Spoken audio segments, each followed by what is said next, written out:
Hi, I'm Joni Patry, and welcome to my YouTube channel. Well, I wanted to talk about Rahu and Ketu and how when they shift signs, how meaningful it is, and how you can really depict the future of things, where we're headed. So I thought that might be of great interest since Rahu and Ketu, I look at the determinants that cause world changes based on their signs and because they create the eclipses. So right now, Rahu and Ketu have been in Taurus Scorpio since September of 2020, and they will shift in March of 2022. Remember that they stay in a sign for 18 months, a year and a half. And during that time, the crisis time of when Rahu and Ketu were in Gemini and Sagittarius, this has always been a time of great chaos. And going back every 18 and a half years, I think I've proved my point over and over and over again, because remember, it was in 2020, March, that really the coronavirus hit home in the United States. It was hitting throughout the world, but I always say, watch those times when Rahu is in Gemini and Ketu is in Sagittarius. And sure enough, this is what came down to the world during this last crisis. And you know, I always go back 18 and a half years, as I said many, many times before. 18 and a half years prior to that was the AIDS virus in the 80s. And then going back 18 and a half years ago from that was in the 60s, and that was the assassination of Kennedy. Going back 18 and a half years prior to that was the bombing of Hiroshima. That's when Rahu and Ketu are in Gemini and Sag. So I think you kind of get my point, that when they're in particular signs, they create certain events that determine those times and those signs. And actually, the nakshatras that they're going through during these times is really what causes the upsets, because the 27 nakshatras are relative to the stars. The stars are what give them their meanings. But we can just be looking at the bigger picture, the broader spectrum of the signs, because these nakshatras are contained within these signs. So I wanted to talk about where Rahu and Ketu are right now. They went into Taurus Scorpio, and that was September 20th. We'll be there till March 15th of 2022.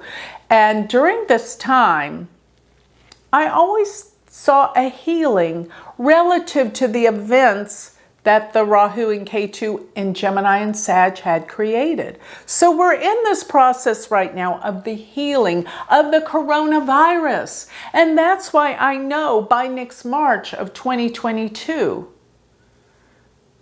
that this will be pretty much behind us. Not completely, never will it be totally, but there's going to be events that heal it, make it better. We get to move on with our lives. Yes, this will be in the rearview mirror, and we're going to look forward to better times, different times, I might add, because once we reach March of 2022, then we're going to have Rahu and Ketu go into Aries. Rahu will go into Aries, and Ketu will go into Libra.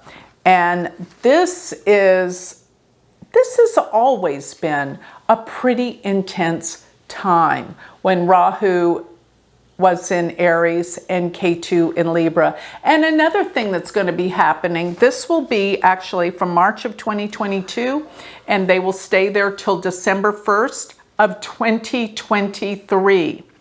During this time, let me tell you what we'll expect. Rahu's going to be coming next to Uranus, the planet of sudden, unexpected changes. This is intense, and I went back to the many times that it was there, and there were some major terrible crises during that time. More so than the Taurus Taurus Scorpio time that we're in right now. So I'm looking at a much more intense time. Remember, these are where the eclipses are falling, wherever Rahu and Ketu are. Because what is a solar eclipse? A solar eclipse is when the sun and the moon come together with Rahu or Ketu. And there's 2 solar eclipses a year. One is with Rahu, and then 6 months later where the sun and the moon come together with Ketu. These eclipses create major events. They don't generally happen at the exact time of an eclipse, but around the time. And so getting back to the Aries and the Libra configuration, Uranus being in Aries will cause sudden unexpected events. Breakthroughs and discoveries too. That's the positive, but incredible, difficult things will happen. As a matter of fact, one of the events that happened when Rahu was in, well, I think it was Rahu in Libra. So it was actually the reversal, and many times just these signs have an effect. Because, as I was talking about before, when Rahu is in Gemini and Ketu is in Sagittarius, the reversal of that created similar effects. As a matter of fact, when Ketu was in Gemini and Rahu was in Sagittarius, that was the pandemic of 1918, and millions of people died then. So that was the opposites can produce the same. So going back to the Aries-Libra of Rahu and Ketu, one of the events that happened with the nodes in those signs was assassination of Abraham Lincoln. That was a huge event. So this Aries-Libra axis will create extreme events in this world. But let's go even further over. I just want to give you the big picture. And actually, I do a whole workshop on looking at the future with these nodes, plus all the other planets that align with them. That's what really creates the events. But let's talk about when Rahu and Ketu shift into Aquarius. No, first they're going to go into, this is the one that really does raise concern with me, and that will be December 1st of 2023, when Rahu will go into Pisces and Ketu will go into Virgo. And during this time, this will last from December 1st of 2023 through June 2nd of 2025. So let me repeat these because this is an important time frame.